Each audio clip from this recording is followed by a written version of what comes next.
ternyata dalam perceraian itu ada yang dinamakan cerai goib.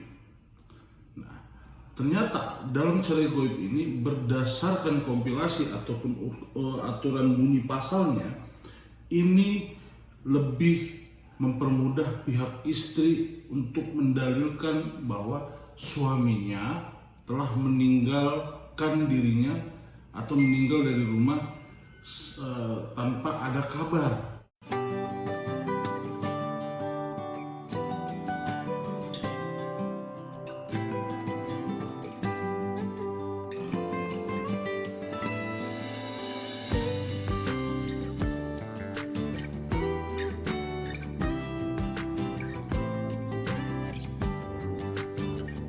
Halo teman-teman, kita kan tahu nih di momen-momennya kita masih tahu kita belum lama itu telah mengalami namanya wabah COVID-19.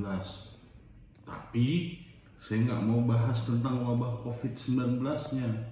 Tapi terdapat fenomena di salah satu kabupaten di wilayah Jawa Barat, yaitu Kabupaten Bandung, terjadi bludaknya angka perceraian. Apalagi terlebih yang mengajukan ini kebanyakan kaum hawa atau wanita atau perempuan, dan dengan dalih berbagai macam rupa kesulitan ekonomi. Tapi ada satu hal, tahu nggak? Kalau dalam perceraian itu ada yang dinamakan permohonan cerai talak ataupun gugatan cerai. Nah, apa itu permohonan cerai talak? Permohonan cerai talak itu adalah suatu perceraian di mana yang memohonkan perceraian itu adalah pihak suami. Lalu apa itu gugatan cerai?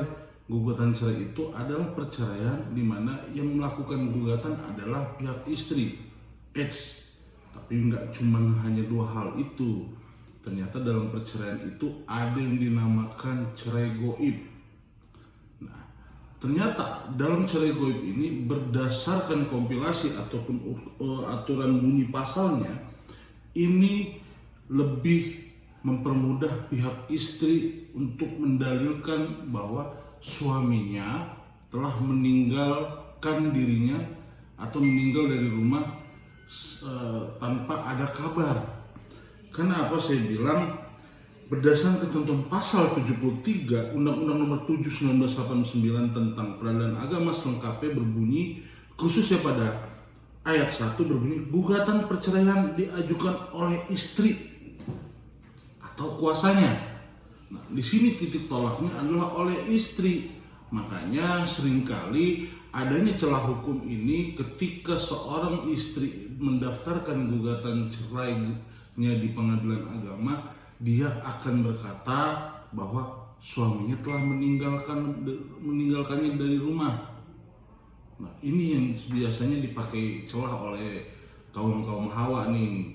Karena memang berdasarkan pasal 20 ayat 2 Peraturan Pemerintah Nomor 9 Tahun 1975 yang berbunyi, dalam hal kediaman tergugat tidak jelas atau tidak ketahui atau tidak mempunyai tempat kediaman tetap, gugatan perceraian dapat diajukan kepada pengadilan agama tempat kediaman penggugat. Artinya kalau pisah rumah tanpa sepengetahuan suami, dia bisa, seorang istri itu menggugat suaminya secara gaib tanpa diketahui oleh suaminya. Apalagi memang berdasarkan ketentuan pasal 116 huruf B dan F kompilasi hukum dengan syaratnya adalah salah satu pihak meninggalkan yang lain selama 2 tahun berturut-turut. Nah, siapa yang dapat membuktikan dalil ini? Itu ya. Ini seperti apa yang sudah saya utarakan di sebelumnya adalah berdasarkan pasal 116 huruf B dan F kompilasi hukum Islam itu, syarat cerai goib adalah pihak tergugat, dalam hal ini laki-laki, ingat, dalam hal ini laki-laki sudah meninggalkan rumah secara 2 tahun berturut-turut. Misalkan sudah tidak satu rumah, sudah tidak satu kediaman, tanpa ada kabar, tanpa ada komunikasi. Nah, hal itu tidak berdiri sendiri, melainkan untuk mensiasati agar pihak perempuan ini tidak serta-merta bilang bahwa suaminya pergi begitu saja, harus dibuktikan juga misalkan dengan surat keterangan orang hilang seperti itu. Dan biasanya memang pengadilan agama juga akan mencantumkan di dinding pengadilan orang-orang hilang.